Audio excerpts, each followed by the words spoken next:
Here we are again with Lauren and her basement renovation, and I'm just kind of surprised at the change since the last time I was here of what's happening down here. Can you just tell me in your own words what is happening? What am I seeing here?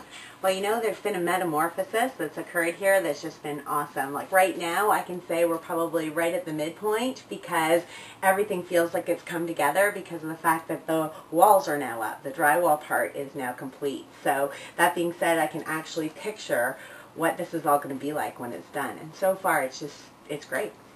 Awesome. Okay, now I'm noticing, aside from the really nice stairs that they have covered up, I can't really get a good look at them, but they seem really nice right now. But this seems like you've got a foyer area, and then you have 4 distinct areas down here. Can you tell me a bit about those? Absolutely. There's new stairs coming down, which are going to be really urban, essentially, that are just really creates as open as you can be in a very small space. And as Sam originally gave me the idea and promised to do, is we'd make the best use of space with the best things possible.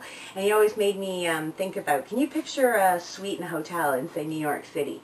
And that's exactly what I got, and that's even more than what I was even asking for. With the basement renovation, I thought, well, give us a living room, fix up the bathroom, and maybe an area to put a pull-out couch or something like that.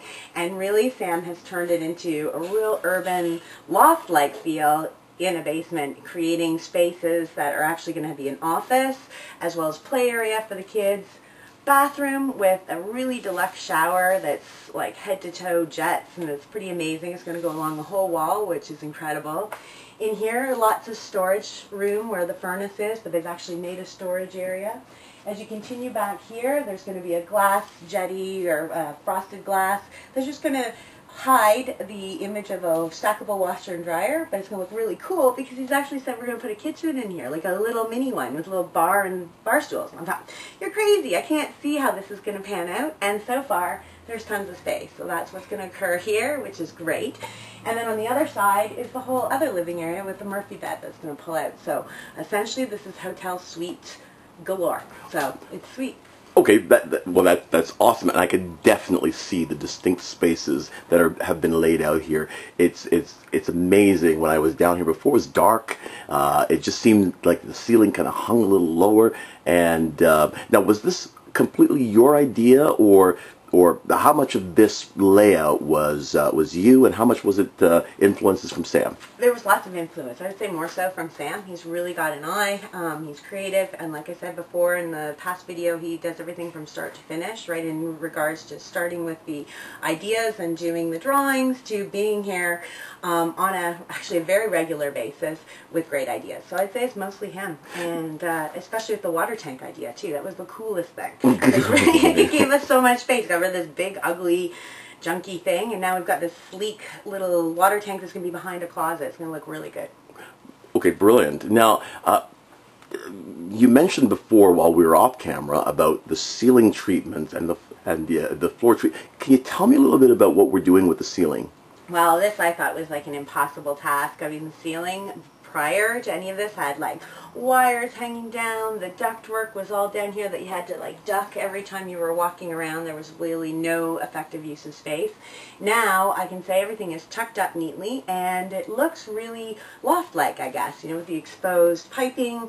It doesn't do it justice now since we're midway, but the lighting is actually going to be flush with the ceiling, and we're leaving it exposed with the cool wood look. And then what we're going to do is just sort of finish it all over with a coat of really dark paint, what have you, so leave it so as open as high as possible.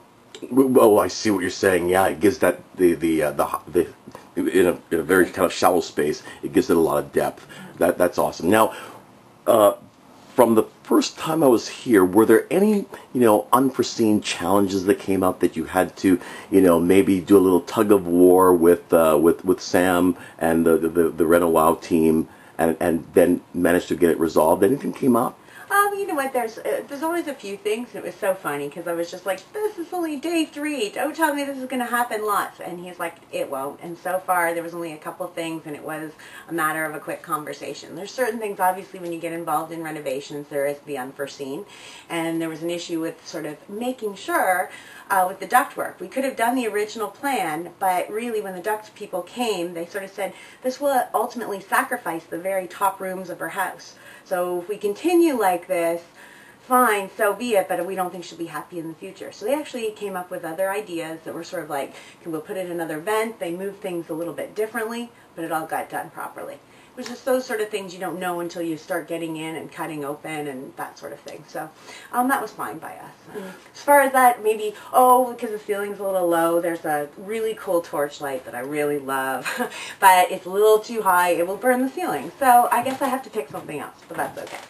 Now, and do you find, though, when something does come up and you approach Sam about that, on a scale of 1 to 10, and be as nuanced as you can, how eager is he to jump on those changes and make you happy? Eager, 10 out of 10. He always will. He does what he says he's going to do, and the fact that he comes back with other solutions right away. That's the best thing about Sam too that I'll mention, is that you always wonder about a contractor. Where did they go after the first day they meet? You give them their first check. Do they disappear? Do they stick around?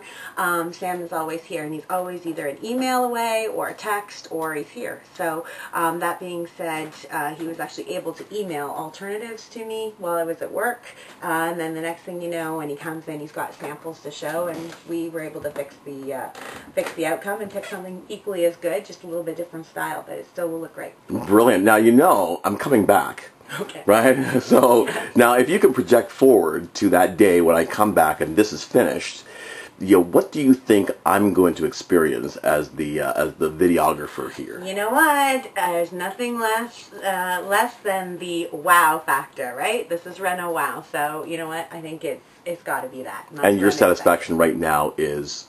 Oh, I'm wowified so far. Excellent. Thank you very much.